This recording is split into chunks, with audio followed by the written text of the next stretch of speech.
Welcome to the Dividend Talk podcast, episode 196, a guide to dividend growth investing.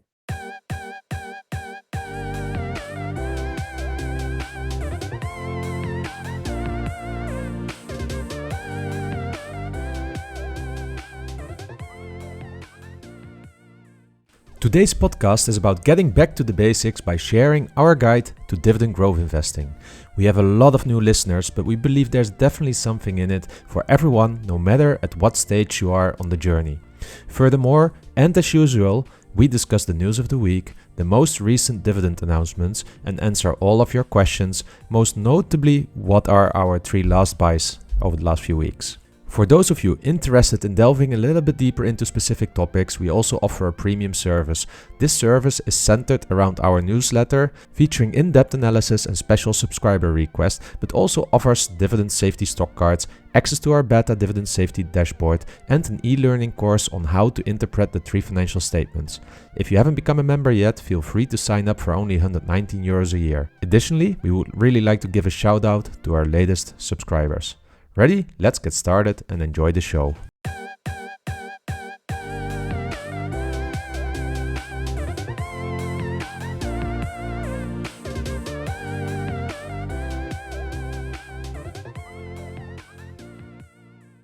Hey, European DJ, how are you feeling after all those weeks of earnings? It's actually really nice because I had to really focus on other things this week, specifically work, also in the evenings. So it was really nice that I had some time to not think about earnings, not think about my portfolio. And actually, May is the biggest month of the year, and I haven't tracked my dividends yet for this month. So I'm very curious. I'll do it this weekend. We're halfway down the month, so I expect already quite some dividends being in there. But yeah, I'm really looking forward about how the month May would look like, because I believe last time it was something like 25% of my entire years coming in as a waterfall in May, because I own a lot of European dividend stocks, right? Yeah. So I'm really curious how this year will look like. This is my bonus month, let's say. Yeah, April, May, June in Europe is quite busy. I'm the same as you, actually. I haven't tracked my dividend income, and May was my highest last year as well. Yeah. So I'm going to wait until the end of the month, and it'll be a surprise to see how it all unfolds. Exactly. And you know what's a pity thing? The Hero or Interactive Brokers, they don't have the ka-ching sound yet. I would love to get notifications purely for the dividends, and then I can configure the sound ka-ching. Yeah, like ka-ching, ka-ching, ka-ching. I would love to be at work and that I hear in the background in a meeting, ka-ching, and that you think like, I'm working on my freedom. It's just coming in, you know. Everybody in your office looking at you then with the sound going off would be quite funny. Well, I would love to explain that I'm getting dividends, right? I would love to tell them like, look, guys, this is passive income in a pure form. So. You know, I've got more than 1 million people working for me that are delivering these dividends, on a day-to-day basis. Yeah, it'd be quite awesome. Actually, in work, it's come up quite a bit recently, actually, with people. I don't know if they're listening to the podcast or, but they're certainly asking more questions. They're aware of the podcast as well. So my boss knows, and then basically my whole office nearly knows now. So it's so you're becoming the investing guru there. I wouldn't say investing guru, but we'll see if I can help one. If I can help one person, I'll be happy. That's the main thing. But it's not financial advice. That's the big thing. Because exactly I get stuff wrong. But hey, we have a nice show here. A guide to dividend growth investing. We usually take for granted 196 episodes into our journey as a podcast, and sometimes we forget that we have a lot of new listeners. We know that by the questions we get by emails quite a lot of the time. So we decided to do this topic, which I think will be quite nice, and almost like a refresher to us as to why we started dividend growth investing. Exactly. So I'm really looking forward to that. But, also for the news listeners, we always start with the news of the week just to see what's going on there. And is there anything that caught your attention? Yeah, there was two bits. And the first one was Iberdrola. I know you wrote an article on these, but they are now acquiring the remaining 18.4% stake in Avangrid. So Mm-hmm. they own quite a large stake in the company already. It's a US subsidiary, and it's an all cash deal worth about 2.6 billion. And I suppose after I think they're exiting the Mexico market, and Yeah. they're trying to expand purely, not purely, but mainly in the US market here Yeah. instead of other markets. So to me, it seems like a good deal. I know that Avangrid were trying to take over another company that failed, Mhm. and I don't know if this prompted them to just sell up to Iberdrola, but I was wondering your thoughts. Yeah, Iberdrola is just a really nice, well-managed company. One of the only companies that's really well set up for the energy transition. So I'm really happy with it. And yeah, so I started my position a few months ago, and I'm just really happy with it. So yeah, I mean, this is such a sleep well at night stock. Yeah, Yeah, that's what it is for me. I think so. And that transition to hydrogen, I think, is really curious. I Hmm. seen an article in passing in work today. I think Germany were looking at cheap solutions, and hydrogen kept Yeah. coming up as the number one alternative. So certainly a company I think is worth keeping an eye on. And our Spanish listeners have been screaming this at us for about 4 or 5 years. So we're finally on board.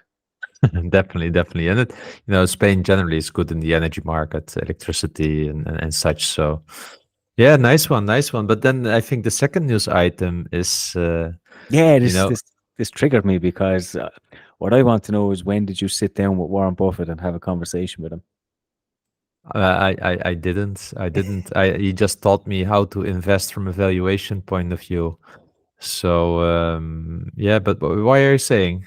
Why am I saying that? Because Berkshire Hathaway have revealed 6.72 billion in the insurer Chubb, and this comes 2, 3 years after I years. So bought it during COVID yeah, yeah, in June or July because then already many stocks rebounded, but the insurance stocks are still very much behind. And I saw the golden opportunity to buy Chubb for $100 at a 3% yield. So I knew this company already a bit, and I can't remember that it traded at around 3% yield at the time. For like, wow, I need to have this one. Now it's at $275 after Warren Buffett also entered the position and it was announced. So what can I say? They are strong in the insurance industry, but they also sold Munich Re at 150 euros, right? And it's now at 400 something euros. So while he is the legend, for me, nevertheless, I own Chubb and I continue to own it, and I will neither sell it if he sells it. Yeah, and honestly, it would have been better if he didn't buy a stake into it because now the share price went up, and I would like the share price actually to come down. Yeah, because it's so expensive. And why didn't Chubb decline like the other stocks like NN Group or something like that? I know different business as well, but it's just a really well managed company. The yield is relatively low. They've been growing faster than they've been growing the yield. They do this typically maybe once in 10, 15 years. They suddenly bump up the yield, the dividend by 50% or something like that. So I'm just waiting for that day to happen so that the yield becomes a bit more meaningful. what will be funny is Chubb will be on the lips of so many retail investors now on Twitter, on social media, probably 2 or 3 years after you've been talking so highly of them. So just because Berkshire Hathaway bought them, it doesn't mean you should buy them now, particularly with valuation. But I just thought it just triggered me straight away once I saw that. I was there. Oh man, Warren Buffett is 3 years behind the party. When the real valuation was there, you said he taught you how to value invest. Yeah. He missed this by 3 years. Yeah, but he goes often in and out of stocks. I don't really take that serious. Yeah, I mean, the guy, what is it? He has 180 billion or something like that on the balance sheet. So taking a position of 6 billion and a bit is like, it's like reinvesting the dividends. Yeah, for him that he gets Yeah, from his portfolio. exactly. It's mad to say this, but it's peanuts. It's, Yes, exactly, exactly. So I mean, it's nice. It's nice that we have something to talk about. But other than that, that's just that. so how about you? What sparked your interest in the news? Yeah, so the good old saying, "Go woke, go broke." Do you remember Target last year I with did. their LGBT stands in the shops everywhere, where they had these kinds of LGBT clothes for kids and everything, and it triggered a lot of aggression. Yeah, and in my opinion, from a corporate point of view, if you think about corporate reputation, they probably went a step too far. I mean, I've studied Target before I entered the position in the company, and Target is very, very on the inclusive side and on the DNI side, which I actually appreciate a lot. It's in their DNA. They've been doing this already for 50 years, very much. But in 2024, I think they learned their lesson to take such a divisive topic and then where you also expose it to children to not do this. Yeah, we saw last year that after many quarters of growth, that quarter, I mean, the earnings declined. Right, it was Yeah. clear. Yeah. I think that's not anymore in the interest of shareholders. We know that these kinds of topics are very political, very divisive at the moment. I think corporates should stay a bit away from it. It's good to have an opinion on some topics, but they are not politicians. They are not elected officials. So I'm always a little bit of the position like to just focus on what you're there for, and that is selling stuff to people that they need. But of course, they continue doing that. So their official quote is now that they are offering a collection of products, including adult apparel and home and food and beverage items, curated based on consumer feedback. The collection will be available on the site and in selected stores based on the historical sales performance. So it won't be everywhere, just where they know that, I guess, the neighborhoods are more tolerant to this. And but I think it's wise. It's Yeah. wise. I Yeah. think I think this is good to do with employees internally and such. You can test a little bit with clients from time to time, and I think now they have tested, so they now know where clients are kind of interested in it, in which areas. But I for me personally, when it was stupid. It was stupid to have this also. Even if it was not so visible in some stores, that this hits the news really quickly. Yeah, and I wonder which marketing department decided even last year. That they went too far. They shouldn't have done it. And I know this is a controversial topic, so it's like, from my point of view, I try to not really have a strong opinion about it itself, like about the topic at hand. But I think as a company, you need to manage your reputation in the interest of the shareholders. Yeah. Yeah. I think they may have potentially crossed the line by trying to force it down on kids. And I think that's where people's anger came from. Yes, If they had kept the kids out of it, they might have had a more positive reaction and and, exactly. and maybe introduced it at a later time. But look, they live and they learn. They made a mistake. They move on. It's actually the second company I've seen this week. Target was one of them. There was Yeah, another lingerie company saying that they're fed up with this woke. yeah, I can't remember if it was Ann Summers or it was one of these, but yeah, they're now losing money. The profit's not there, so they're going back to these yeah, lingerie parties and they're, yeah, they're moving on. So I think it's about understanding your demographics, where you're situated, and what the people yeah, want in that area, and yeah, and target those. So yeah, interesting. Dividend hikes. We'll start with Chubb because we spoke about them in the news. Warren Buffett has a large position for us, a small position for Berkshire Hathaway, but they increased their dividend by 5.8%.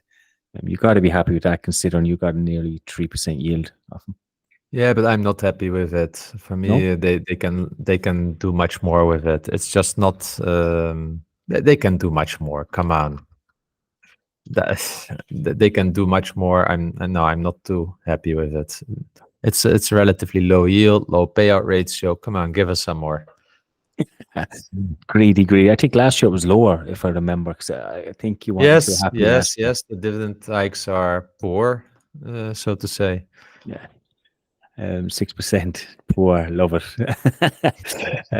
Realty income hikes the monthly dividend by 2.1% to 26.25 cents. That one is like clockwork nearly at this stage. And we have a Seco. It's on the Warsaw Exchange.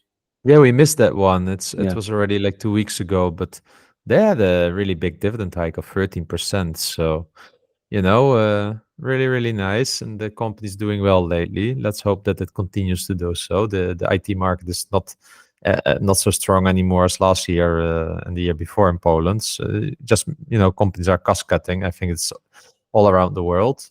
But yeah, it's worth highlighting them. Yeah. Yeah. And then the news that we also knew for ages, it's not a dividend hike. It's 3M have officially cut the dividend. I think we talked about this maybe last week as well, but it's official 54% after the spin-off. Done and dusted. Yeah. Yeah. That's I'm a bit fed up with that management. Yeah. Let's move on. So, a guide to dividend growth investing. So tell me, European DJI, if you were to start all over again, you know nothing about dividend growth investing, where would you start? I would start with Googling dividend talk because you want to talk with someone about dividends, and then you would stumble on the podcast, and then you would start with this episode, and then you listen to the other 195. That's how I would start, knowing with the knowledge that I have today. Yeah. Okay, enough plugging of our own podcast. Honestly, I think, and I don't know how you are, but I'm a, do you call this autodidact? I learn really a lot on my own, yeah, by Yes. just buying books and learning. So Yeah. definitely before I would dip my toes in the water, I would read some books. Now it's hard to know which books, but that's why we created a guide here. There are two books that I really would recommend, and you have a few books. So the first one actually is not so much about dividend growth investing, but I really would recommend One Up in Wall Street by Peter Lynch. Why? One Up in Wall Street, firstly, talks about a little bit like buy what you know, buy what you understand, buy what you can see. Yeah. Now, it's a bit harder when living in Europe because many of the dividend growth stocks are American. We may not have those stores or products or services in proximity, but I think it gives you a little bit the feeling of it. Yeah. And also this book talks about, the basics of PE ratio and such. So it's also a bit educational at the same time. So I would definitely go with One Up on Wall Street because it will trigger you. It will inspire you. You will start suddenly to look different around you. If you're driving on the highway, you start seeing brands. You start checking if they are on the stock market. You start, you start to think differently. Yeah. Yeah. And the second one will be from Geraldine Weiss. She passed away, unfortunately, this year with the book Dividends Don't Lie. I think it's really a classic book about dividend investing. And it effectively talks a lot about why, what, how. And it's really one of those fundamental books, I would say. Yeah. I went with two books considering the target market is someone that has never done this before. It's new to investing, new to dividend growth investing. So I went for two books that are really super, super easy. And the first one is so easy that my 12-year-old son was able to read it, understand it, and use some of them concepts from day to day. He's now nearly 14. But it's one of the first books he read. It's 60 pages long. It's called Dividend Investing Made Easy by Matthew R. Creator or Cracker. We'll link to it in the description. But it's a super, super easy. It doesn't go into much technical detail. It gives you the about the basic concepts, and it explains it quite well. As I said, if it's good enough for a 12-year-old to understand the basics, I think it's good for any beginner investor to read, see if they can kind of connect with it. Is it something they'd like to do? And we'll get to it later about understanding basics. It gives you some of the basics concepts. The second book that I picked was Fundamental Analysis for Beginners. This is by A.Z. Penn. And while it's not specific to dividend growth investing, it does give a nice overview. There was another one, Warren Buffett but this one is actually a little bit easier to read as well. Warren Buffett is more like definitions and so on. And this one gives you a little bit more explanation. So I think it's important to understand the three financial statements, and having a book like that is handy to have around, especially when you're reading the financial reports and you come across a term you don't understand. You can quickly flick through, see what it means, and try and make sense of it. So those were the two that I wrote. And there was another book that I think you mentioned to me before, which was the single best investment, creating wealth with dividend growth. So Yeah, it's also a good one. It yeah, gives you also the basics about dividend investing. it does. It has a little bit more humor. It's a bit more witty. Yeah. That one. Yeah. It's a bit True, more true, witty, true. so, depending on our style. But Okay, look, I think it's a good place to start. Like those books, obviously, The Intelligent Investor will always pop up as inspiration. There's always these yeah, books. but the intelligent investor, if you want to kill someone and demotivate with investing, you should give it them, because I mean it can't get any drier, this book. Yeah, and it even talks about, it uses terms like security analysis. Yeah. Yeah, so I mean, if you wanna kill someone with a book at the first get go, or if you think like yeah, let's give them a book, if they after that are still willing to do anything, It's like a then test. yeah, like a test. Yeah, yeah. Yeah. It's like a test. If you want to invest after reading that, then you have the I, commitment to be a dividend growth investor. I think so. Yeah, I think when people give this book as a recommendation, maybe there is something to it, that they just feel smart if they can say that you should read this one. Because it uses the word intelligent, so Exactly, exactly. it goes in hand. So okay, so you get the books, So what next? What are you trying to do with these books? Yeah, so I would really try to learn the basics. Yeah, so okay, you read some books, you get inspiration, but you get also some education. And there are a few things that if you're now a beginner and you're listening, that I would really focus on. The first one is actually understanding the compound interest concept. Yeah, because I think the cornerstone of dividend growth investing is compound interest. So, the classical example, you invest $1,000 or €1,000. Let's say you make 5%, you get €50 reinvested.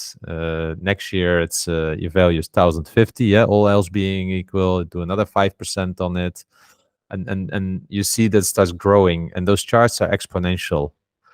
Yeah, and compound interest also applies to the share price. It applies to dividend growth stocks as well. So this concept is very, very important for me. It's really at the heart of dividend growth investing. Yeah, yeah. What's so funny about it is that you will learn about it quite quickly, and everybody will talk about it at the beginning. But as a beginner investor, you will not see or feel the effects Yeah, of. It'll be like a fairy tale. It's like a myth, something that yeah. doesn't exist until you're deep into your journey. So it needs time. It needs You time need to to work. trust. You need to trust that it exists. Exactly. And I think that's hard. It's hard for beginner investors. Still your compound interest.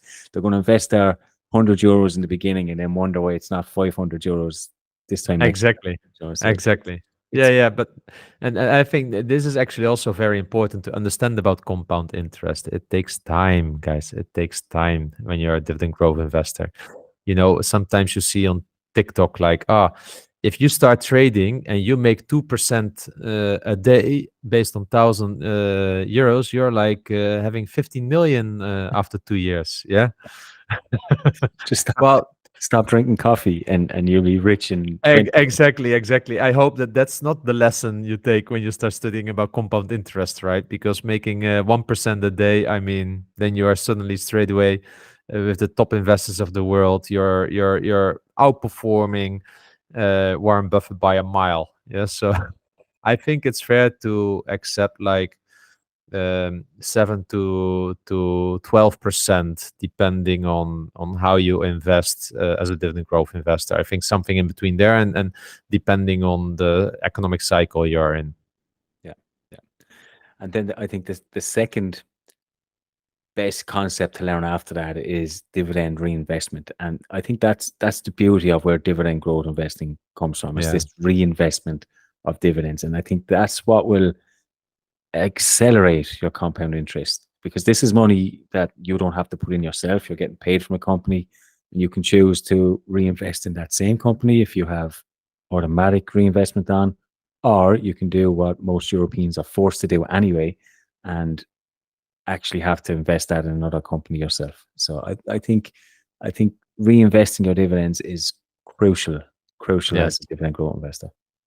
Yeah, we also had a question there from Utdelningskontrolleren, the name you can't pronounce. He actually reached out to me, Okay. and he asked me to explain you that Utdelning means dividend. So it's dividend controller. Ah, So next time, I think he's from Sweden, you can just say Swedish dividend controller, something like that. But he has also a question about, actually related to this topic, because he asked, at which point in time did your portfolio start acting on its own with regards to compounding? So we spoke about compound interest, reinvesting dividends. When did you have this feeling that started acting on its own?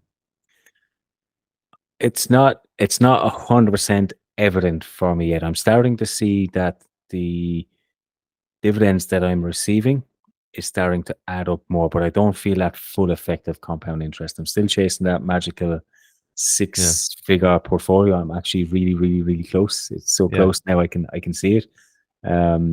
But they say once you hit that figure, it starts. And you know what?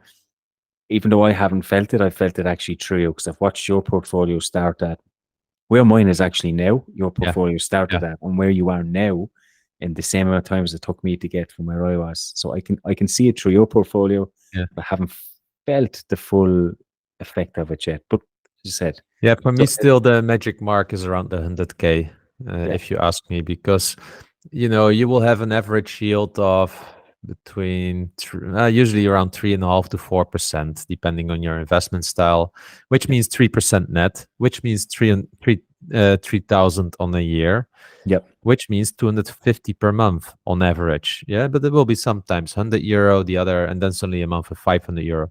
But if you are getting €250 a month, that's a lot, right? At that time already, and then you start adding that to your monthly contribution. Let's say you're investing, I don't know, €1,000 a month, maybe 1,500. Let's say 1,000. If you then add 250 with it each month, that is really meaningful. it's Yeah, 20. and so for me, that's really where I started feeling it at around 100,000. So it's probably a psychological barrier, maybe also therefore a bit biased that I should feel it because you hear it from others. But that's really where it started to be meaningful, and I felt like, okay, if I now start investing less, I have this money already that I can reinvest. Yeah, yeah, and really, you could make decent money in 20 years without investing any more money. Just turn on automatic Yeah, reinvestment, yeah, and you would true. actually see the full effects of it then. So yeah, that 100,000 is the psychological barrier. I'm so close, especially with the market being the way it is. So if it keeps going like that, I probably will hit it this year. Yeah. So I'm And then what definitely is also important, of course, that your salaries keep rising. Yeah, when we yes, talk about compound interest, if you're able to, for instance, if your salary grows by 4%, but you're able to keep your expenses to a 2% growth, then you can reinvest that 2% on top of, you can invest that on top of what you were investing before. So that's what's happened to me. So my cost basis was inflating less than my salary, which means that the spread grew and therefore I could contribute more on a monthly basis. Yeah, and I think that's also very important as a concept. It's not just only about your investment return, it's also about your savings rate. So maximizing your savings rate is really important, and that's really an important concept also to understand. It's not just about the investing; it's about like not needing to keep up with the Joneses. Yeah, having your expenses under control, knowing what this cost that you're about to make, how it contributes to your life. Does it make you happier or not? yeah, Yeah, and I think these are equally important, specifically in the beginning, because I really think that in the first few years, your saving rate matters more than your investment return. just Yeah, I due mean, to the size of the money you can save if you're a bit more frugal or more clever with your money. yeah, and if you become like, I don't consider myself majorly frugal, but Hmm. I do look after my money. I do know what I'm spending it on, and I don't spend it on stuff I don't need. And I look at people with huge cars and huge houses and huge mortgages, and I just don't need any of that. Spend very, very little actually from day to day. I do go on nice holidays, and Hmm. when I go out, I like to go to nice restaurants. But other than that, But I know most many of my people expenses that quite fine. when they became a dividend growth investor, when they started actually regretting that they bought a car a few years ago. Yeah, because the concept started to be internalized and they felt like, oh, I've been paying a car on debt. I've been paying it off. But why? Why was I doing this? Do I really needed to have this car? It was because you had money, so you could afford it. Yeah. And that was more the mindset. And even in the early days when I started working, I also thought a bit like that. I have the money, I can afford it, so I can do it. That's something else than thinking like, do I need it? Yeah, because you think that, for instance, I got a lease car from for my first job. I maxed out the lease contribution that I got. But if I wouldn't have done it, I would have had a lower tax rate if I would have taken a simple car. But I just maxed it out because I could, not Yeah, because I needed it. So I was really having a car beyond my needs. And for instance, now I don't do such things anymore. Actually, I will be probably the one with the poorest car in our street here, but it gets me from A to B because I don't care about the car. Yeah, but yeah, I think if I wouldn't have discovered dividend investing, I would have had now a certain SUV or something like that, just because I can. yeah, yeah. Well, to be fair, it is everywhere. You look on TV, you look online, look outside your door, and you see all your neighbors. They all have nice cars. They're like getting new cars every 2 years. You know they work the same job as you, so you know in and around the money they earn, and you know that the car that they earn is probably a year's salary, or even worse, Yeah, sometimes more than a year's salary. And to me, yeah, but just before I got into dividend growth investing, I started to change my mindset on that, and probably dividend growth investing has cemented that. And I yeah, honestly could not, like, we're the same. Like, you've seen my house. I, d- I don't I don't need a big massive house. yeah, I need a house with enough rooms for me, my wife, my two kids, and that's it. And yeah, I look at some of people around me, like what we paid for a house, and they're paying double for yeah, nearly the same size house. And I feel bad for them, because it's yeah, tough, but at the same time, if you want to live in certain areas, you need to pay that money. So I'd rather take that and try and invest it. I still get yeah. to enjoy my life, and then hopefully in 10, 15 years time, when I'm retired, I can continue enjoying my life at the same rate that I am now, except for I don't need to work. Yeah, no, and that's really yeah. We have the same mindset there, as you mentioned. Yeah, But this comes then also with the concept, right? If you're saving, and I call this always pay yourself first.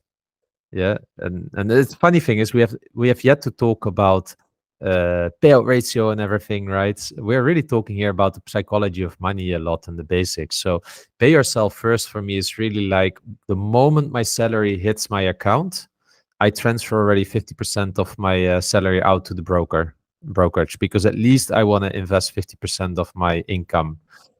And this means that there are months that I have a few days left. Yeah. And that I'm really like scraping money together to buy something.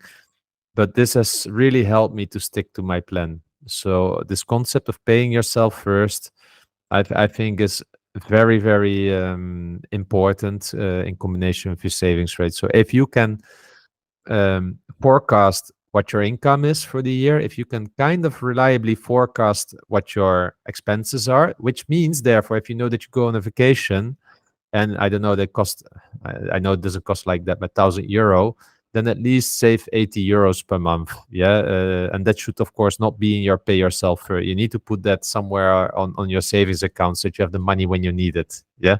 So you need to reserve for that. But the pay yourself first, really like that money that you can really based on that financial forecasting sent to your brokerage account, because when it's there you can't use it and you need to figure out how to live with the rest of the money. yeah, And it's really not easy then to think like, I'll spend this additional €200 this month and then just invest less. But before you know it, it becomes a habit, and you will struggle to really have the benefits of dividend growth investing in the long term.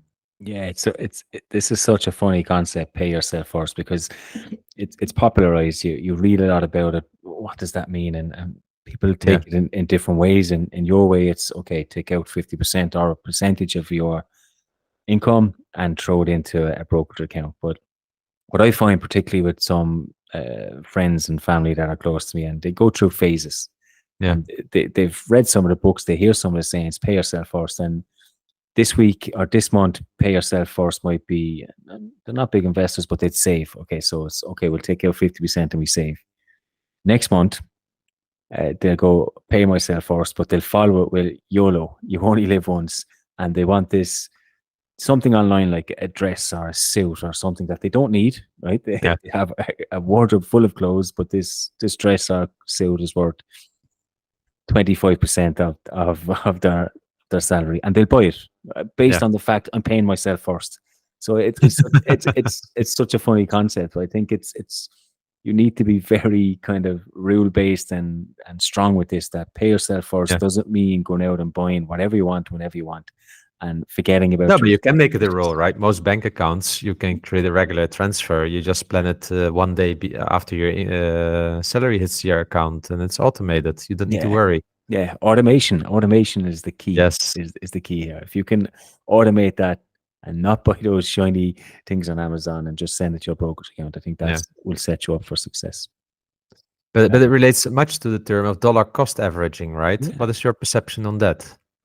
So dollar cost averaging is, do you know what? It's quite a funny thing, because you talk about Chubb earlier on, and you want the price to drop.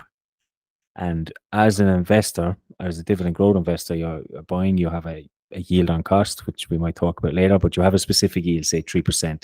Then the share price drops. So now the yield is 4 and 5%. As dividend growth investors, you get excited about this if the fundamentals hasn't changed. Yeah. Right? Let's assume that they haven't, because you're getting the stock for cheaper, which means you're getting more dividends for less money, essentially.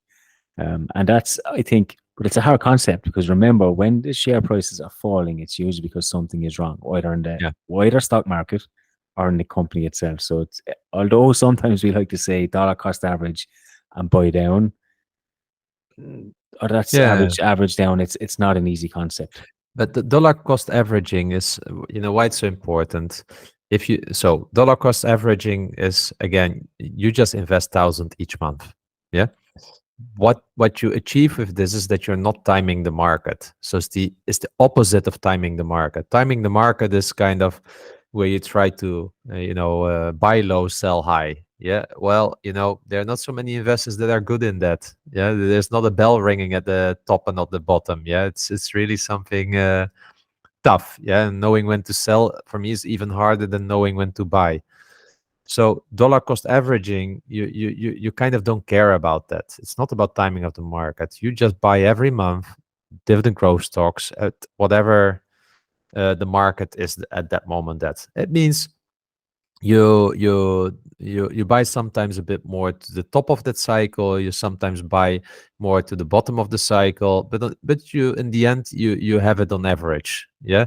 Which gives you enough and good return. And that's really what dollar cost averaging is about. Because if you start timing the market, you get these questions like, okay, so I've been not investing this month, although I paid myself first. I kept it on my brokerage account. And after a whole quarter, it felt expensive, so I didn't buy anything, €3,000 on my account. And then, the market keeps on going up, going up, going up, and going up.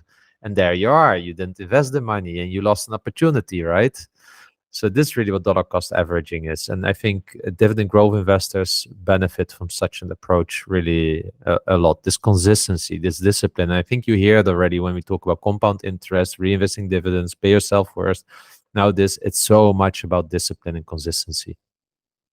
Yeah, no, I agree. It is about consistency. It's still a concept, I think, that people talk about a lot but don't actually follow. Like if you look at our styles, for example, we'll talk about dollar cost averaging, but when you get your paycheck, every month, and you buy a company. You're not investing in that exact same company or your full portfolio of 40 Yeah. companies. You're looking for the one that is value at Yeah. that time. So essentially, yes, you Or might giving think, me the income. Yeah. yeah, you might be thinking your dollar cost averaging, but essentially you're timing the market every month for the cheapest, not the cheapest, that's the wrong word, but the Yeah. most value driven company. So Yeah. it's maybe for beginners, if you had a core of 5 stocks, maybe 6 stocks, Yeah. maybe 10, let's say 10, round at the Yeah. 10, and you could invest 1,000 every month in those 10 for maybe a year, Yeah, in a 2 years. pie. Let's say a pie Yeah, at Interactive Brokers or something like that, with fractional shares. I don't know if they have the pie feature, but yeah, you could do that. yeah, Yeah, and you're right. For me, dollar cost averaging, I do this because I make sure I every month I spend that €1,000. Yeah, yeah. and I think this is really important here. So yes, you're right that there is a concept a little bit of timing in those individual stocks, maybe to your point. But overall, if you zoom out, it's like dollar cost averaging. But I think mostly if you, for instance, decide not to go with individual stocks but with ETFs, it becomes really easy because you can automate everything. You can automate then everything. Yeah, and we haven't even started in on why. Why would you invest in dividend growth stocks? What is the purpose of it over, say, growth stocks? Yeah, for me, you're really investing for income. Yes. Yeah, and that's the main difference with other investment styles. We're not investing for total return, although total return is often a result of this because we buy companies that can grow dividends. What that means is that they should be able to grow earnings. So usually you're also investing for total return as an outcome, but we're investing for income. So every time when you buy something for €1,000 at a yield after tax of 3%, you're buying €30. And this is how I think. Yeah. And this is what I often also tell myself because sometimes I start to get distracted a little bit by too much about value investing. It's just the nature of my mind. And I would say, like, oh, EDGI, wait, we're talking here about income investing. I'm buying €30 in cash. Next month, I'm buying another 30. So I've got 60. The month after, another 30, 90. I'm just compounding cash. Yeah. And that's what I'm doing. So really investing for income. And the beauty of this is that companies are hiking the dividends. And of course, sometimes there's a cut, but in a diversified portfolio, you will see just growing dividends here. And so this €90 after 3 months will grow. Yeah, it will grow. And you're even reinvesting the dividends. So this whole concept of compound interest is really at its purest here. Yeah. Yeah. I like that analogy you have when you have €1,000 at a 3% yield, you're buying €30. And I really like that. But actually, you're not just buying €30 because let's assume you have a 5% dividend growth rate. Yeah, yeah, yeah. You now have bought in advance 31.50 next Yes, year. yes, So it's a really, really interesting concept. It's actually the opposite of if you have money, if you have €1,000 and you yeah, keep it under your mattress, it's yeah, probably going to be worth €997 yeah, next year. Whereas dividend growth investing, that's going the opposite way. yeah. So I think it's a really Yeah, powerful way and to think about it. sometimes what I also do is, and specifically I did in the beginning, because for instance, if I don't then would invest, then after 2 years, for instance, 2 months, I would have had €60, and then I would think like, oh, this is my telephone bill. I've got now 1 month my telephone bill paid. Yeah, Yeah. and this is how I often look at it. So at a certain moment, when you know what your projected dividend income is going to be, you can already tell your other half, saying like, in this case your wife, you can tell her like, hey, we never need to worry about food anymore because we spend this on food. We have this monthly now in dividends. Those dividends will grow probably slightly above the price of food inflation. So we will never be hungry again. How cool is that? Or we will forever have hot water, or we will forever have a roof above our head. Yeah, fully funded by passive income. It's all like everything we've spoke about so far. It's all psychological, isn't it? It's all Yes, it is. how you make your mind stay the course and really believe in what you're doing. But that But it's is, important to express this, to oh talk with your yes, spouse about this, and actually talk in such a way. Like, this fridge that is every day packed, it's paid for by dividends for the rest of our life. Yeah. The diesel and petrol I'm putting into my car, Shell are paying me enough dividends to fuel that car Exactly. every Exactly. Yeah. I think my oil stocks, they pay for all my fuel that I consume on a entire year. It's amazing, right? yeah, like when you think about it like that, how could you not be excited or motivated by it? It's Yeah. Exactly. Exactly. And I would even say that sometimes it's a good idea to look at your spending patterns and invest in companies kind of the same there. Yeah. Because it gives you a nice indication of where your consumption is and where consumption of society may be as well. Of course, you need to watch out what are the trends and will you still do that next year? Yeah, but I've often been thinking about such things like, okay, I should have kind of my portfolio mimicking my spending behavior to some extent. yeah. But then you would, of course, end up with energy stocks and consumer staples only, and not with the nice Microsofts of this world. And maybe some REITs because you pay rent or pay a mortgage. So Yeah, that's true. Or there's also banks. Whoa.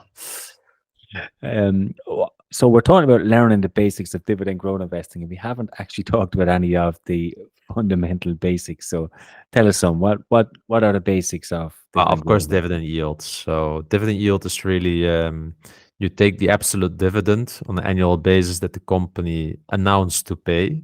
In European, for European companies, it's often once a year or twice a year. They call that interim and final dividend. And in America, it's typically quarterly. Yeah, so you take the annual dividend, the sum of those 4 quarters, and you divide that by the current share price. That's what we call the dividend yield. And then we have the payout ratios, and this is tricky always a little bit, but the dividend payout ratio is really important if you really want to start thinking about dividend safety, because in the end, what we want to invest in are safe dividends. Yeah, those dividends that can grow, because if you're investing in unsafe dividends, then your income is not predictable, and we want our income to be similar to our salary, predictable.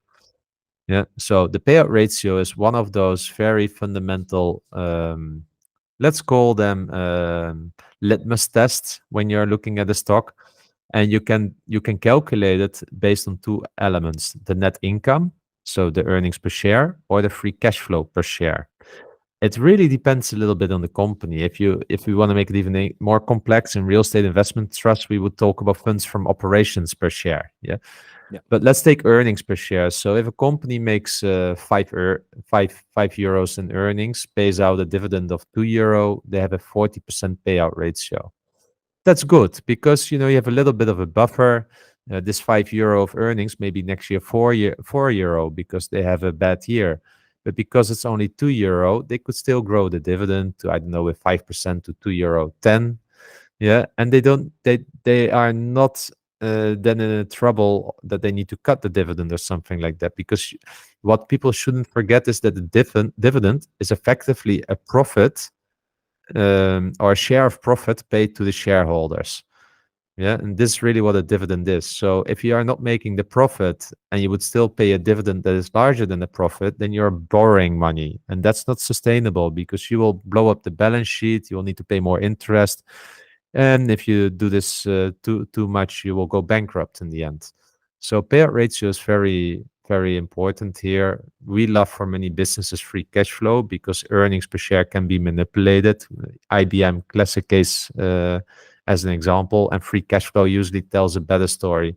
Yeah. But for this, it's important to learn a little bit in what industry the company is. But I think that's already on the advanced level, and there are some other shows probably that touch on that a little bit more. Yeah, but I mean, look, you mentioned three types: that you funds from operations, earnings per share, free cash flow. And I'm a beginner. I'm like, oh my God, how do I Yeah, know which one to use? And I think this is where European companies are actually very unique. And yeah, most European companies, and I say this because we know this because we're going yeah. through them one by one, but most European companies give you a dividend policy, a Yes. very, very clear policy. And 9 times out of 10, they will tell you, okay, we're going to be paid this from our earnings. We're going to pay this from our free cash flow. We're going to pay this based on Hmm. EBITDA or whatever. American companies don't do it often.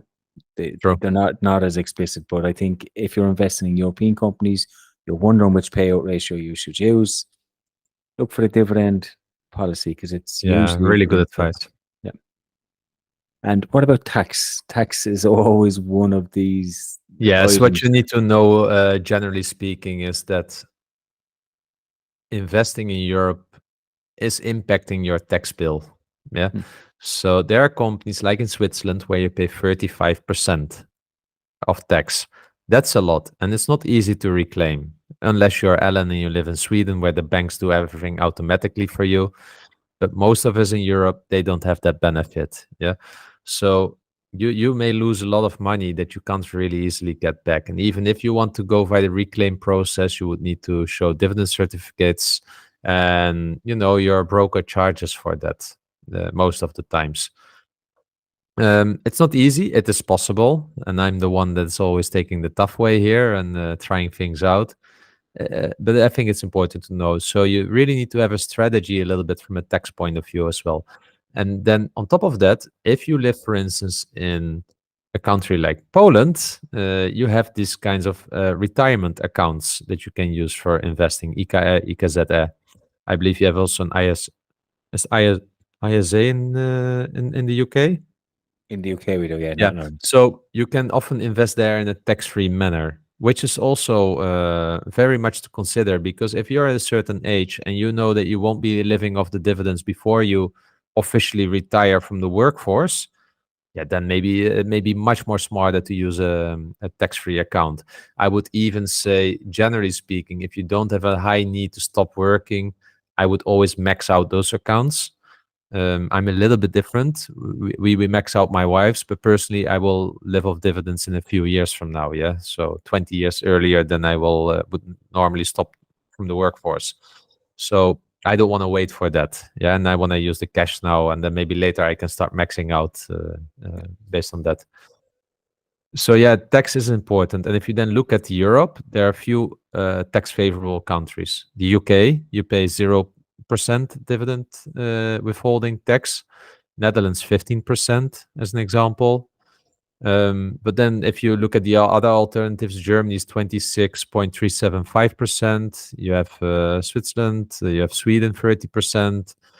So those are the biggest. And here I really advise always look at yield after tax. Often those companies also in those countries also spot a little bit less multiples, yeah, lower multiple PE multiples, because the countries are just less attractive to invest in if you're investing for dividends. So it's something to take into consideration.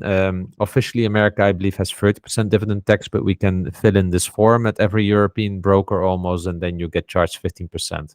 What is important to know that, for instance, if you live in Poland and you have a 19% dividend tax rate, if I pay 0% in UK, I still need to pay 19% in Poland. So it's important to take this into consideration. Yeah. Just because there's 0% withholding tax doesn't mean you do not have a tax obligation. So Exactly. it is quite important. But look, tax is one of those ones that people like to shy away from. But I think especially as a European, we have so many different tax laws in different countries, different tax agreements. It is worth doing a little bit of homework. Maybe speak to a Yeah. professional and get some advice, because it's Yeah, but I would also give my thoughts here. I would not buy a business that I think is brilliant because you have to pay a 30% dividend tax. So for me, a great business, I wanna own it. Yeah. And if the yield after tax is good enough, I wanna own it. And I'm then not going to say like, because it's 30% tax, instead of 9%, I get, I don't know, 6%. I'm not going to own it. No, I get 6% in income and I own a high quality business. Now, of course, these yields you don't see so often for high quality business, but just as a case in point, that sometimes I have a feeling that we are allergic for tax, and that's already why it's in the no buy zone by definition. And I understand that if you really have this philosophy, but I just want to give a little bit of an opposite yeah, of course. voice here, because I think a little bit different about that. I really Yeah. look at the tax, the yield after tax. Yeah, and sometimes it's tough, particularly in Switzerland, where the tax is so high that you're paying a Yeah. huge percentage. And like you said, it's hard to get a company that's high quality with a 5%. So then after tax, you're getting your 3%. Usually it's in around 2-3% if Yeah. you're paying a huge amount. But I get you. I get your point. Well, take the example of Siemens. You pay 26.375% in Germany in dividend tax. That's more than the 15% you get from Netherlands of the UK, or the US. So it's still almost double. Yeah. I want to own Siemens. Yeah, Do you own Siemens? of course I own Siemens. Yeah. Yeah. think I own another German stock. I can't remember. I definitely own Siemens. Yeah, of course I Yeah. do. Yeah, exactly. European So, cars. but you could shy away from it and think like, no, it's German, relatively high dividend tax rate, and I don't want to have it. Yeah. So you learn the fundamentals. You have the basics. You have your psychology down. You're ready for this. What's the very first thing? What do you do? How do you invest for the first time? Well, first of all, you need an account. So generally, I think you and I are both fan of interactive brokers. Yeah. I will put a link in the description as well here to it. With interactive brokers, the user interface is not easy in the beginning. You need to get a little bit used to it, how to use it, but it's top-notch quality. Yeah, it really has all the functions you need. A lot of analysis if you want, not too complex either. But you need to open an account, of course, and you need to open an account where the costs are low. Because if you would pay high fees, which some of the brokers um, charge you, this will really impact your compound interest. For instance, there are brokers that charge a maintenance fee of 0.3% on an annual basis. But if you have, let's say, a yield of 3.3% on your portfolio, they take already 10% effectively almost of your dividend away from you just via this maintenance fee. Yeah, so you really need to look at the fee structure when you choose a broker. Now, for me, interactive brokers is one of the most attractive fees in the market. There's often strong competition. I got a message this week that Saxo Bank has really significantly reduced the fees that you pay and the commissions. But I think it's really important to do your research here, and it depends a bit on the brokers you have access to in your country. I would also look at the reputation of the broker. Is this broker having a lot of I don't know, I said charges from the government or something like that, complaints from the government, from the watchdogs? Maybe not the best to consider. Yeah. So I would go really, yeah, and they need to have a banking license. So you need to do a little bit of research there, but I believe interactive brokers is available in most of the countries in Europe. Yeah, it's the one that we both use. I always recommend it as something I use. I know there's local Irish ones that charge astronomical prices and like this maintenance fee.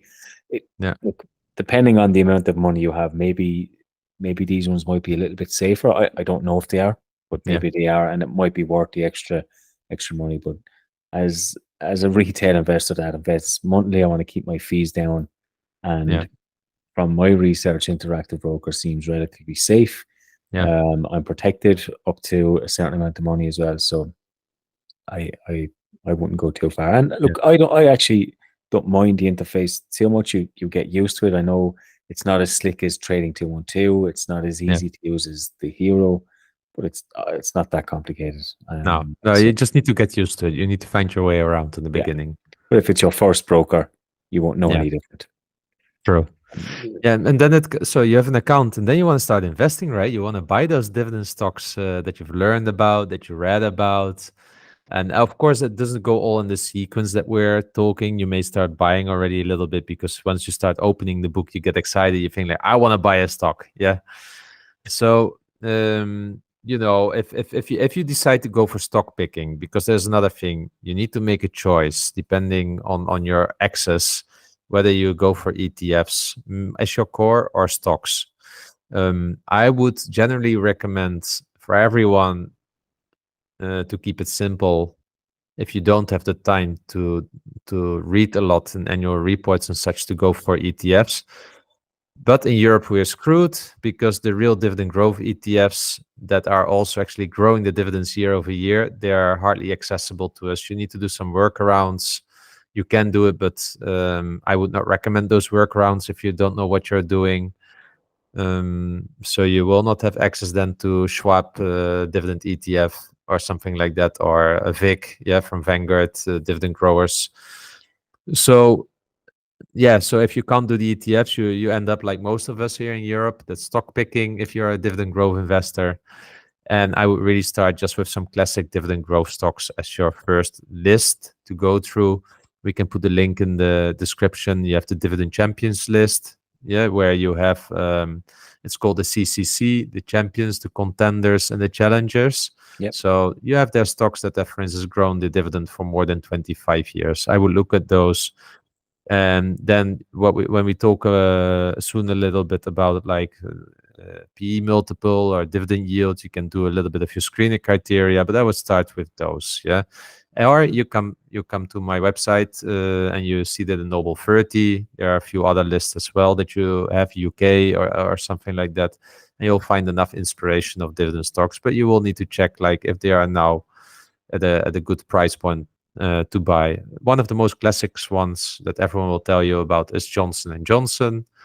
Today it yields more than 3%. It hasn't done that for many, many, many years. I think it's, for instance, if you want to start today, a good candidate to consider, to read up a little bit on, get a feeling for it.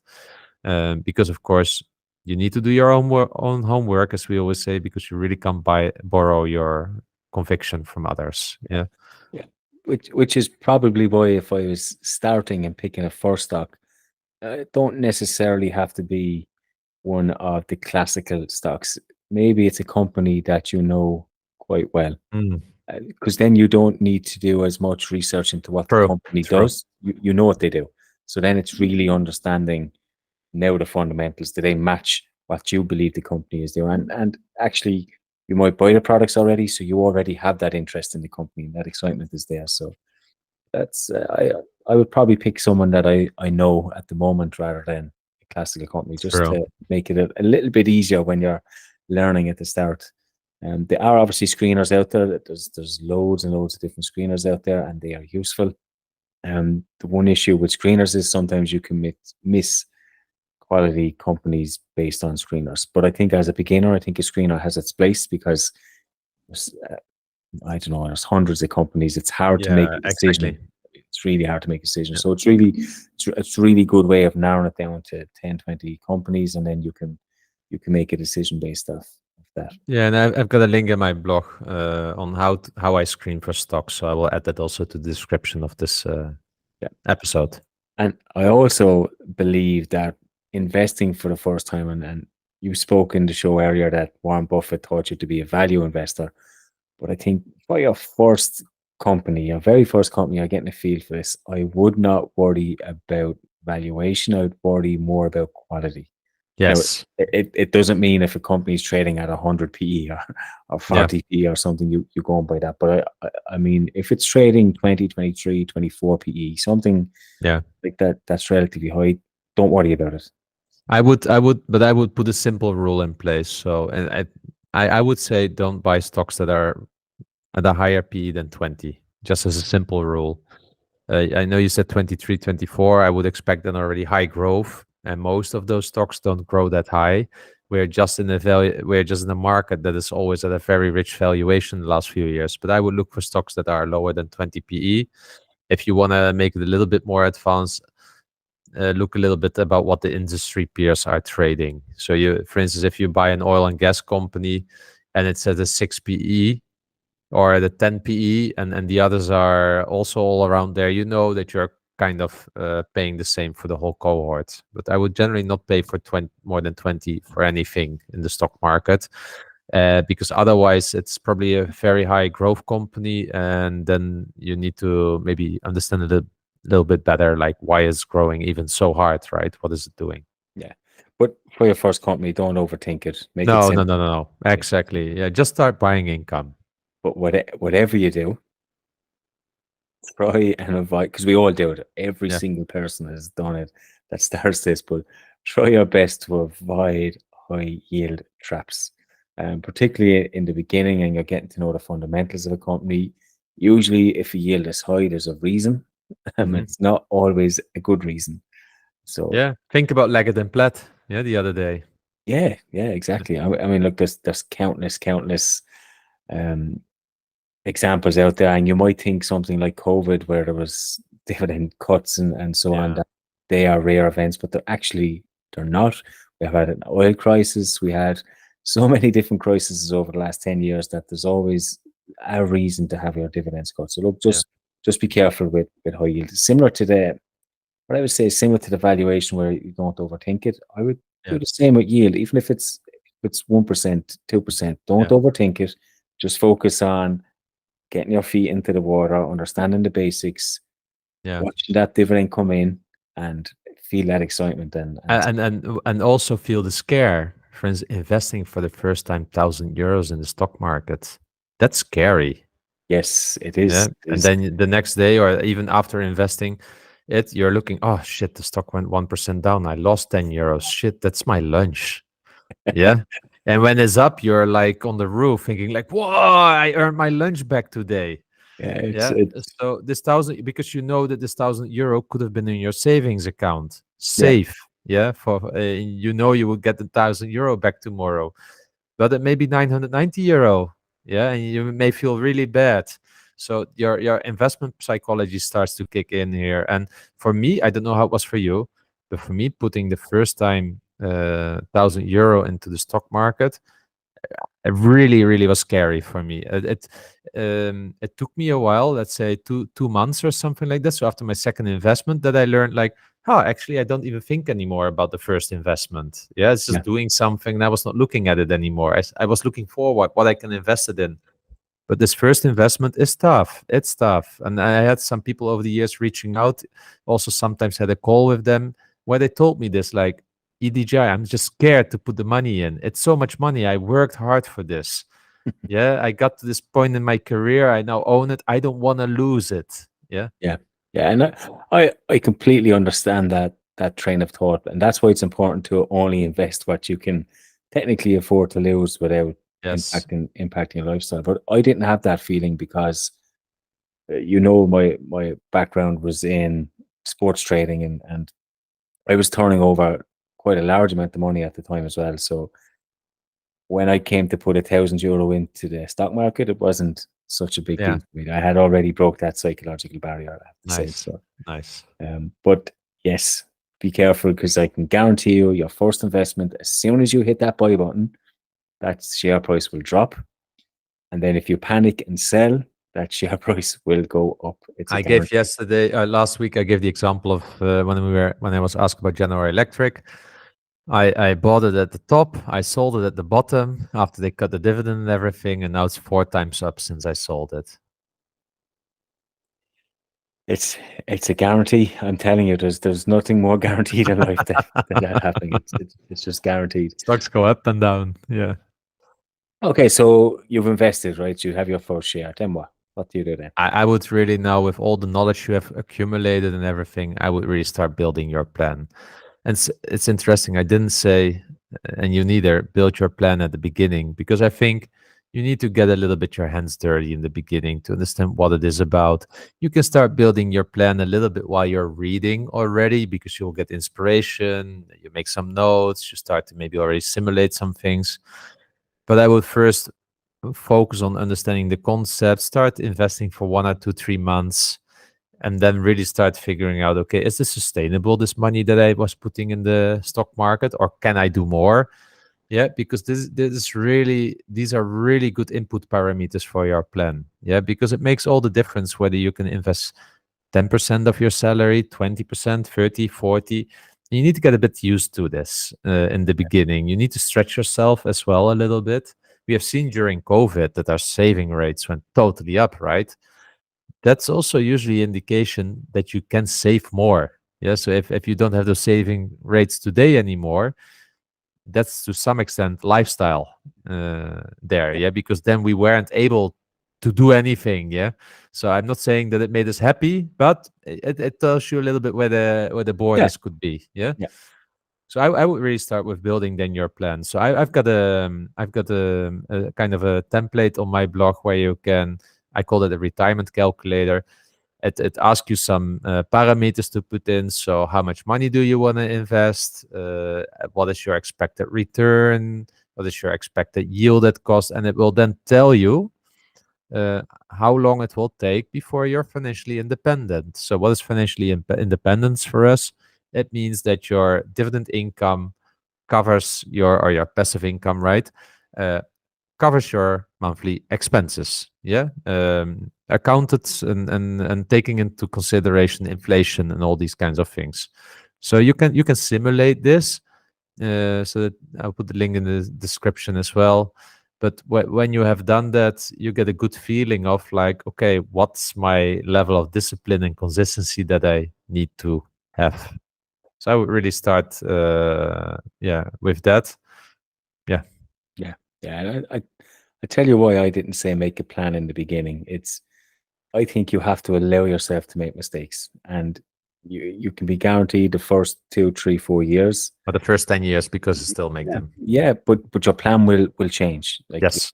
priorities will change, what you expect will change, how you react will change, and Yeah. I think it's important to do that. So, but if you nail down a plan as in A, B, C, D, and try and stick to that in the very beginning, it'd be very hard to stick with Yeah. one, but it could also be wrong. So you learn as you go, and you become. Well, you say that, but I'm still following the plan that I created in 2014. I'm still doing exactly that. And I'm often benchmarking myself against my plan that I go back into the calculator that I did because I made a snapshot at it. And I'm seeing if I'm in front or behind or where I am. So my plan didn't change as such, yeah, of knowing how I need to invest this each month, yeah, and such. What what did change over the years are the returns because one year I had higher dividend growth, the other year I had lower dividend growth because of a dividend cut. So that changed, but and with that came the learnings. But generally, actually, I started, I think, in August 2014, and I think I created my plan in November or something like that, and it's still the same, which is very very funny now that I think about it. That's 10, yeah, coming up on 10 years. Yeah, yeah. So I'm 10 years disciplined in this. Just I'm exactly doing what was written there. I think I'm a little bit behind on the plan because in 2016 I didn't stick to my plan, as from the point of view I got a little bit worried by all those perma beers that we will be at the top of the market. The crash is coming. I don't know why this psychology hit my head at the time. I was sensitive to that, but I had to learn that. So I started under investing. I was, but I must confess I didn't really apply the concept of pay myself first there. I had my plan. So I was sticking to it. I was saving the money. So I was, for instance, I had a savings rate at that time of I know 30%. So I was putting the 30% aside each month, but I was a little bit more timing the market. So I under invested, I think it was into 2015 or 2016. Yeah. But and that's why I'm a little bit behind. Yeah. But Yeah. my plan is still the same, which is now that I think about it, actually quite interesting. That's already for 10 years. Yes, and Joe, and it's good that you made those learnings early as well. And it's quite unique that you deviated off your plan, but you came back to it and actually stuck to that same plan 10 years later. Whereas some people might get to that stage and readjust their plan to suit where they are at that No, time. I felt just stupid.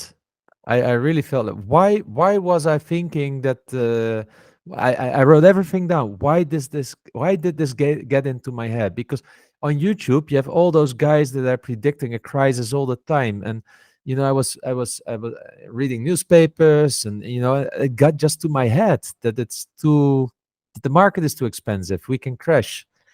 Yeah. And now I mean, when I see this stuff, I move on straight away. I don't want to watch it because I don't want to get it into my head. Yeah. Yeah.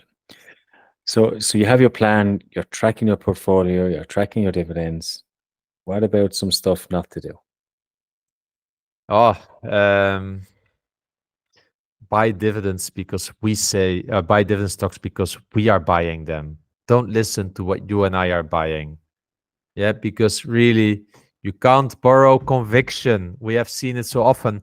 And also sometimes we get this feedback from our listeners saying like, I sold this stock because actually I don't have conviction. Yeah, I bought it because I saw it from a YouTuber, and now the price went down, and I think like, shit, why do I actually own it? Yeah, and we all had this. Yeah, that we bought stocks that we didn't know really. For instance, for me, a really good one was I really like Jason Fieber from the Dividend Mantra at that time. Yeah. He's a legend. He I learned so much from him around by following his blog. He doesn't have that blog anymore, but he was really the legend for that era. And I bought at the time Kinder Morgan, a gas pipeline in North America that I knew nothing about, but it was a so-called toll gate. 2016, oil crisis happens. Yeah, well, if there's not even oil going through a pipeline, then even a toll gate makes no sense. Yeah. So yeah, dividend cut, and I had no conviction. I didn't even understand the business properly, but I bought it because Jason Fieber was really enthusiastic about it. But the thing what I didn't do, I didn't do my own homework. I Yeah. didn't take any effort to read up about the company, the quarterly report, the annual report. I just read his blog post about the company, and based on that, I bought it. And most of the mistakes I made was because I was doing that in those times. I just read the article, and I didn't do anything myself. And you need to know those articles, they don't go deep. Yeah, those articles are usually like a few hundred words, very passionate written about what a great business is this. But it doesn't list the risk, it doesn't list data points typically. Yeah, it often says like this is the yield, growing dividend for 30 years, hallelujah. Yeah. So you need to specifically for the positions where you are building up, really, you need to really do your own homework. Yeah, I think that is extremely important. I mentioned the beginning of my journey. I followed Dividend Growth Investor, and I pretty much sold most of the stocks that I bought during that time. And he offered a service. I think it was €6 a month, and he'd send you every month. He had a goal of investing 1,000 a month with the goal of earning 1,000 a month, and every month he'd send you his selections. But I think it's so important to do this yourself and to pick your own companies, because following influencers or people online, yeah, I mean, they might have conviction, but they might sell that company and might never announce it or forget to announce it or something, and Mhm. you're still holding it and you lose a shit ton of money. So, yeah, 100% agree.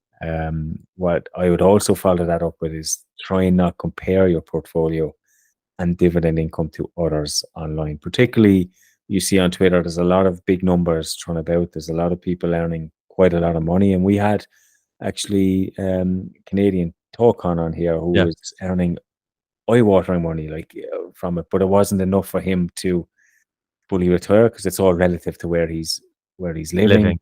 Yeah. what he's earning. So it's it's something that it's hard to do. I mean, you might look at your position and say, "Oh, I'm only earning 100 a month," but 100 a month is better than nothing. So try and Yeah. just focus a- on your own. And you don't know when they bought it. Yeah, Exactly. because I bought Microsoft at $42 on average, or 44. Yeah. It's now 10 times that. So if you then look at my portfolio and think like, oh, EDGI's second biggest position is Microsoft, I need to have it as well. Well, I wouldn't buy it today. Yeah. Yeah, Yeah, there's one that's more thing I would really also say. Like, when you start income investing, there's one pitfall to step into, that you become greedy and want more income. And then you learn about options selling. Yeah, selling call options and put options so that you can boost your income. If you're new to investing, just take this from me, please. Don't touch it. Don't touch it, because you're playing with leverage. You're playing with potential margin calls if they get inside as well. Just don't touch it, really. If you are having enough experience with buying dividend growth stocks and it's going well and you understand it, you have a good feeling for it, you can read a balance sheet and everything, maybe then you can start considering. But as a beginning investor, There's a reason why your broker in Europe asks you to do a test when you want to enable this. Yeah. And don't Google the answers. Be true to yourself. If you can't answer those questions, stay away from it. Yeah, it all comes down to this concept of passive income. And we hear that talk quite a bit, but let me tell you, options is not passive income. It is certainly not passive income. And it is quite a complex strategy. People make it easy and they have these cover call strategies, wheel strategies, all these other bits and bobs in between. But you can lose quite a lot of money in it if you're not careful. So Imagine that you don't have cash secured puts. Yeah, let's call it like that. And the stock market goes down. You have a Black Friday or a Black Monday by 10%, and suddenly all your options get triggered. You're screwed. and it doesn't even have to be as severe as a Black Friday or Black Monday. Like True. a modest dip can put you in a serious position. So look, I think for beginners, and especially when you're getting into this, you're investing for income, you might think, oh, let's get more income, and you're going to be looking more passive income. Dividend growth investing is, I call it semi-passive. It's not fully passive, but option trading is even worse. You really need to do your homework. You need to understand what they call the Greeks, the mathematics behind it. And even at that, you can't predict the market. So it is still risky. And take that from someone who still has two companies in his portfolio that have lost 95% and 97% of their value. So I know what I'm talking about here. Yeah, I think this is just leave it to the advanced people, but you may become advanced after a time, right? Because you will go through your learnings and everything, and if you then feel comfortable, if you know what you're doing, then why not? But this applies to everything. Yeah, you can use you can do, I don't know, leverage bond investing if you're really smart enough about that. So, but as a beginner, don't get influenced by people on social media showing. We have Jeremy. He earns a ton of money with option selling and call options, put options, the wheel strategy. He's good at it, but this is a very smart cookie. He has been doing dividend investing for a very, very long time. Yeah. So he knows what he's doing. He also has a YouTube channel, explains about it, and those videos are very informative. But really, if you're a beginner, like in your first year, you know hardly even the basics of figuring out if a dividend growth stock is not a value trap. Yeah, if it can pay the dividends for the next 10 years, then don't even think about option trading. Yeah, not worth it. So that is our beginner's guide to dividend growth investing. So we hope you find it some useful. I know we have some advanced listeners too. There'll be nothing new here. We've said a lot of this in bits and pieces over the shows, but we do hope for new investors that you take something away from this. I also think experienced investors, even for me writing down some things, was reminding me already, triggering some things. So I'm sure. But let's go to the listeners' questions that have been listening often for a very long time already, like Centrino. And he's asking, with the current overvalued market, what were your last 3 buys? My last 3 buys was Evolution Gaming. Which I bought. Welcome to the club. Yes, gambling. We know I like gambling. And I've been buying a small bit of Iberdrola. I was opening positioning in that, and also some investment trust. So there's a JP Morgan Income and Growth Investment Trust. So I've been focusing a lot this year, mainly on investment trusts. I've been buying UK Wind. I've been buying Murray International, and now have JP Morgan as well. So that's what I have been buying. This month, I don't know. I still have to look and see, but it'll probably be. I might add a little bit more to my position Evolution. I might do that. So it was from the last 3 buys, right? Not the last month. So it's Starbucks, Legal and General, and Johnson and Johnson. So I rounded up my position in Legal and General. It's not a full position. I just couldn't ignore it at that price. And Starbucks, I think people know why. And Johnson Johnson, I mean, people can guess why. Yeah. Nice, nice. Abraham has asked us, why have you not invested in Investor AB yet? Two reasons. It because it is kind of an investment company, like let's call Berkshire, something like that. I believe it had also even a dividend cut, like I don't know when, 10 years ago or something like that. But this is one of those. I was talking about Peter Lynch, and this is one of those companies that I don't get a feeling for. I've looked a few times at it. I don't get a feeling for it. I'm not Swedish. I don't know the founder of it. So it's for me, it just doesn't. I know it seems to be a high quality stock. Many people love it, but you have that sometimes with stocks. You look a few times at it, and trust me, I look at these kinds of stocks when I hear people talking about it a lot. But I just don't have anything that I can relate to when I see this company. Yes, I of course the holdings that they have, but it's for me very hard to invest in investment companies because you're in the end you're depending on the investment quality of the founder. Yeah, and then you need to know the founder. I know Warren Buffett. Yeah, he doesn't know me, but I know him. Yeah. And from investor A, B, I couldn't tell you who this person is and how good they are and such. I've never seen them, so, and it's really hard for me to study. That's the reason. Tim has asked us, when you've maxed out on your overweight positions, but they are undervalued, but your underweight positions are overvalued, what do you do with your monthly income? That's such a tough one, but honestly, I would probably, it depends on how much overvalued. If they're a little bit overvalued, close to fairly valued, I might stick to the underweight. If Yeah. not, I would just go where the undervalued is. And Yeah, I'm really sticking to my rules of position sizing. I just don't want them to be bigger than they need because then I increase the risk that I assign to it. So I'm very, very disciplined to that one. Flo has asked us, we said, over the past year, there has been different sectors which were undervalued and gave us value options. For example, insurance, real estate, and utilities. What do you guys think is the next chance? Maybe pharma? Consumer discretionary. Oh, interesting. Yeah. Like Nike, Hershey's, Nike, Nike. Starbucks. Hershey is, I think, consumer staple, but Nike and Starbucks are two good examples. Yeah.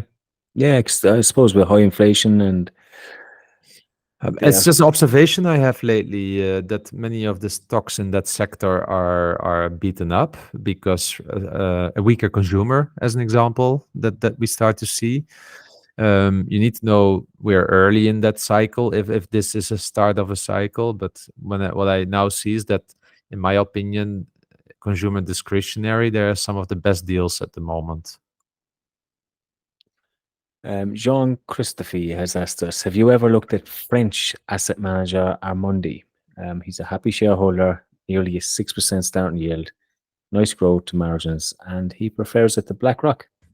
Yes, I'm not into these kinds of companies, but you have BlackRock, right? And you have also the other one, I believe. I have Blackstone. I don't have BlackRock, but if Blackstone. I mentioned BlackRock last week, and I haven't looked into Armondi. I've heard of them, but I tell you why I prefer BlackRock is because they own half the world. That and Vanguard, I mean, they are absolutely everywhere, and it is hard to beat that. I'm pretty sure maybe the growth and the margins might be better when the French company, but I think BlackRock, in my eyes, would be safer. It's like buying a Ferrari for all the world. It's the brand. It's the brand of BlackRock. But I've never looked into asset manager. I own T. Rowe Price. I own Blackstone, and I think that is enough. I've also looked at KKR as well, who I quite liked, but I'm happy with the two I own. It's hard to judge asset managers as well, as you said. You need to their investment philosophy. You need to understand. Also, they're quite difficult. So I try and stick to the big ones. Philippe has asked us, have you ever considered corporate bonds for income? I've looked at it one time, and then he writes also about, like, maybe instead of a high yield and low or no growth, you can just take corporate bonds. I must say I never tried it, so I never got familiar with it on whether it's really something good for my portfolio. This the thing, right? There are a few alternatives that you could try, and I've usually tried to not move into other directions because then I just start shifting away from my plan. So and that's actually that's actually the only reason. So I've looked in it sometimes. I've just never done it, never pulled the trigger. I think he brings up a good point. You can also take some corporate bonds if they yield 6% instead of a company, utility that yields 6% with no growth. But yeah, just never done it for that reason. Yeah, there's always a place in your portfolio, but I think it depends on the stage you're at as an investor as well. I think in the beginning, or definitely in the early years, you don't want to focus. You don't want to be like a little squirrel and going everywhere. Yeah, I mean, yeah, so yeah, you true. can focus. And my main goal is to try and build up income in dividend growth investing. But maybe once I'm stable and have like close to financial independence, I might look at other ways. Yeah, So I spoke of the income factory. There's definitely more than one way to skin a cat, and having yeah. a diversified portfolio is probably not a bad idea, but it's hard to learn everything well at the same time. So it's better to Mhm. master one and then move on to something else. And it's funny that you say that. What I'm now thinking about when I heard you saying this, like, so there are more ways to skin a cat. So I just want to go now to Wikipedia or to YouTube and see how they're skinning cats. Like, is it then one upside down, the other one down upside, Is or do you is start in the middle? How do you skin a cat? is that a saying that you've Well, heard you just before? said it. Yeah, but I know I've said it because it's Yeah, common in. but do you know how you skin a cat? And do you know that there are multiple ways? Yeah, there's about at least 4 or 5 different ways. So tell me, which are these? We'll go on Wikipedia after this. We'll show you. So funny. You forget these sayings are just kind of Irish, English kind of sayings. You forget that they're quite unique. Andrew he said, Edgy, you sounded bearish on the podcast last week. Has that changed your mind or where you might invest next? No, but when I saw this question coming in, I was surprised with this question. But then I started realizing, yes, I was a bit bearish. I think I was talking about Google. I was talking about a few other things. But Andy, what you need to know is like, I probably read the first few pages of about 60, 70 earning reports over the last month. And when you see patterns, and I actually mentioned just consumer discretionary, where you see when you see patterns that consumers are struggling, for instance, luxury items and such, you know that the savings rates are going down. I guess maybe unconsciously I did become more bearish because I ask myself now and I think like, yeah, there is something with the consumer. I sense it. It's sometimes not even easy to address, but I sense it when I'm reading the earnings reports. But it doesn't change where I might invest next because, if I'm investing for the next 20, 30 years. So in companies that spot a safe dividend. Okay, and Dennis has asked us our thoughts on Nestle. They have some short-term headwinds. Starting yield is 3%, and their stock price is down 15% in 1 year. So Dennis, I believe they have long-term headwinds. And we have seen that. You wrote an article one time in our premium newsletter about this. Yeah, right. So they have been borrowing money effectively to buy back shares, propping up the dividends, propping up the balance sheet. Why have they been buying back shares? So they could increase the dividends as well. So they have been just weakening the balance sheet over the last few years. It's a trend that I don't like. I know this is Nestle, the one with the largest dividend history in Europe. Yep. So that speaks a lot about them. But what they have been doing over the last 5, 6 years with their balance sheet was not needed, in my opinion. And yeah, that's really what my opinion is for the long term. So I don't own it. I don't want to own it. Yeah, Yeah, and they struggle a lot with currency as well. It's a yeah, huge factor in yeah. their results, but 3% for a Swiss company is too low because you've got to take the tax after that as well. So Yeah. Yeah. And a very slow growing business. Yes, extremely so. Anders has asked us about a Danish company called is it Danish company Aslaf AS, ticker symbol PAAL-B. I never heard of it actually. He says that it's specialized in entrepreneurial company in the industrial sector. They specialize in building large infrastructure like tunnels, bridges, and the likes. They currently have a yield of 2.76% and a 24-year history of paying a rising dividend with a 5-year CAGR of, I mean, Andy, I need to look into this. It's as simple as that. Yeah, it seems like a nice company. I mean, It hits my screener criteria, all of them. So yeah, like 10%, 5-year CAGR, 24 years of rising dividends. What's not to like? It's a tough industry, not a tough industry, but building industry is quite cyclical as well, isn't it? So yeah, they've done well for a 24-year history. I own CRH, which is also a building company. I don't know if I'd like to have too many of those in my portfolio. But tunnels, bridges, and the likes, I love that. They're all important infrastructure. So yeah, I think it'd be a good company to look into further. good. This brings us to the end of the show, I believe. So thank you, Derek, so much again for this episode. Thank you also to the listeners that stuck so long with us. I hope that specifically our guide to dividend growth investing has been very helpful. And if you're a long-time listener, that maybe you heard something that made you think again. That's always our goal. And for now, then, just enjoy the week. Don't forget to invest your dividends and to reinvest your dividends, and then speak to you next week again.